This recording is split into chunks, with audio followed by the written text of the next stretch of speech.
Early 2025, a bunch of us Midwesterners went up to Michigan to validate some road books. There are not a lot of road books or places you can really run kind of rally style events in the Midwest. There's not really much public land. There's not a lot that's open.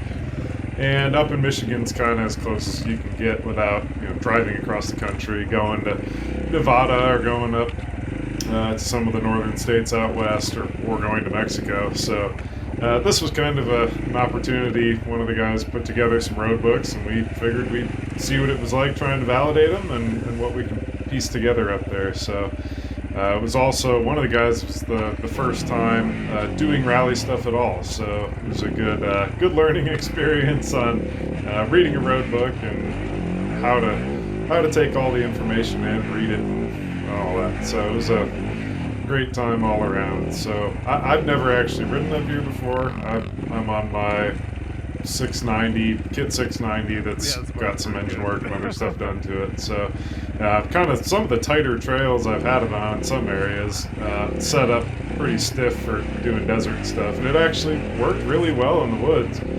Worked well in the whipped out stuff. And yeah, it's still a heavy bike. It's 370-ish pounds when it's got gas in it, compared to like the 280 that my 450 kind of rally bike build was. So a little bit on the heavy side, but I'm a tall guy and it worked out pretty well for me. It's just a comfortable bike to ride. Unfortunately, we found that winter wasn't really over yet, so there was still a fair bit of snow up there, and also a lot of water. So several clips here of us trying to find our way through water. Some of it we scouted first, some of it we didn't and probably should have. You can see me writing some notes in the road book. We were validating road books, which means they were based off of satellite imagery up to this point. So there's only so much you can tell from satellite, and when you're on the ground, everything looks different. So lots of notes and updating things, so when we go back up there, hopefully we can run through and things will be dead on. But we found a lot of water out there. You can't really go around it because, as you can see back in the trees, it's all wet too, just from snow melt. They got a ton of snow up there. And we scouted some of this. There was some of it we probably could have scouted a little bit better.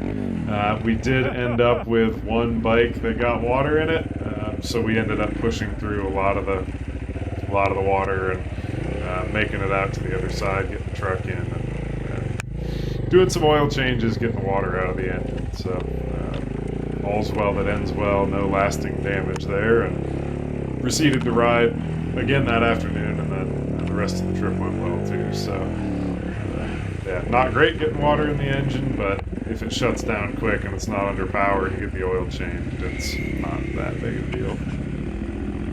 You can see I'm being super careful through the water because I don't really know. That was like stuff we didn't scout.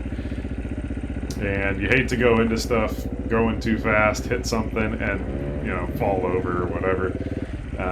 The big skid plate on the 690 was actually pretty great for this because it pushed the water out of the way and my feet stayed dry for the most part. You can see I was trying very hard to stay, probably harder than I needed to try to stay close to the edge, but I think that was the water where one of the bikes got drowned. So yeah, definitely deep. Maintaining a bow wave is pretty darn important, and my bike and the Cove both have low exhausts on them, so trying to make sure the water didn't get in the exhaust. I got a little bit in mine and it ran funny for a little bit until it burned off and got out of there.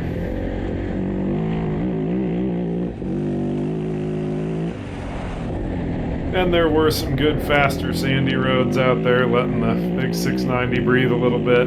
I was having some odd fueling issues, and so the Taipan ECU lets you change enrichment a little bit from the map switch. So I was playing with that. It was making maybe a little bit of a difference. When we got back, I found out that my spark plug boot was it wasn't clipped onto the spark plug, so it was arcing internally. And I think at high revs and high load, the spark was breaking up, and that's really what it felt like. So spent a lot of time riding mid-range and not really revving it out, which I guess that's the beauty of the 690 is there's a lot of mid-range, so it still does just fine without using all the revs. Honestly, like with the rally cam, the new ECU, the other stuff done to the engine, like it completely changed the character of the bike. It's so much more fun now than it was when it was the 2014 electronic throttle and wouldn't pull past like 7,500 RPM, not happily at least.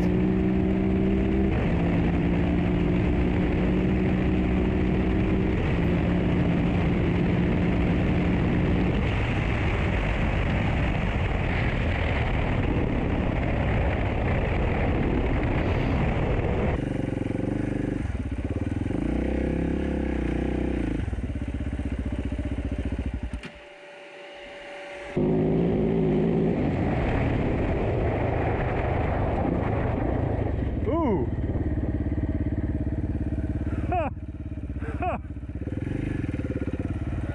I don't think so!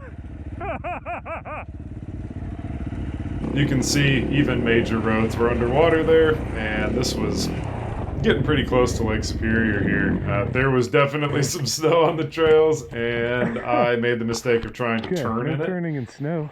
And, you know, my body was in the wrong place. I was, like, committed to the corner, like, leaned into it and everything, and really I needed to be, like, sitting on top of the bike, pushing it down into the corner, and being a little bit more on top of my technique. Fortunately, no harm, no foul. I mean, I hit that tree pretty hard, but it didn't dent the fork tubes or anything. It didn't do any other damage that I could tell, so got really lucky. If I had hit the tower, it would have smooshed it pretty good, I think. So, trying to be a little bit careful to not turn in the snow, but the trail itself was pretty open in some of these areas, and man, for a big bike like this, the 54-inch kind of more open 2-track, it was so much fun. The bike was doing really well there. We all had some snow moments. The snow is not like light fluffy snow that you just ride through. It was, because it was 60 degrees, it was dense, full of water. You rode into it, and if it was fresh, you kind of sort of were okay, as long as you didn't have to turn. But if you tried to turn, it wasn't going to happen. If you got going too slow and the bike sank into it, like there was no grip because it just kind of packed in and stopped you. And I had another crash later on that you'll see in the video where, like, I was just riding through somebody's tire track and the tire track wasn't straight, and I was thinking I could just ride through it, and yeah, I should have been paying a lot more attention. So definitely can catch you off guard. I have not ridden in snow very much, at least not like that where it's all packed in. So it was a good learning experience. There's a lot of logging up there, a lot of sandy trails, which is, you know, again, it's great when it's kind of wet like this. And this was just, I mean, the 690 is kind of heavy again, but this faster, flowier stuff was wonderful on this bike. You know, even trying not to, like, completely kill myself, knowing there's no emergency services around, it was just eating up these trails.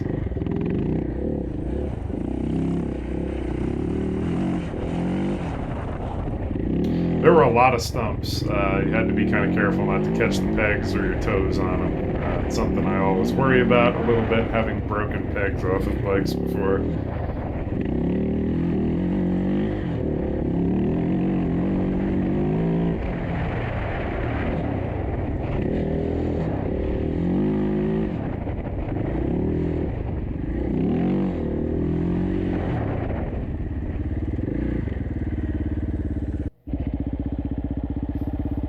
Always more water. That was pretty much the the one constant of the trip. But after drowning one bike, we got a lot more careful. Yeah, never had more issues. This is where I crash. Follow the tire track goes to the side, bike tries to follow it, and I'm not paying enough attention to catch it. Okay, not soft snow.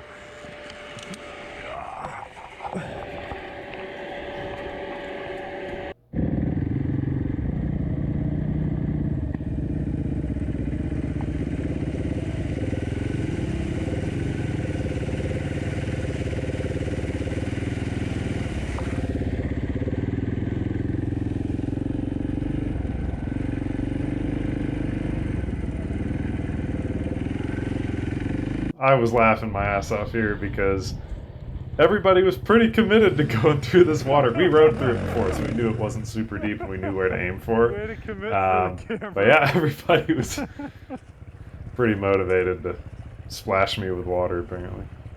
But yeah, good time up in Michigan, and I'm sure we will be back, and maybe just later in the year.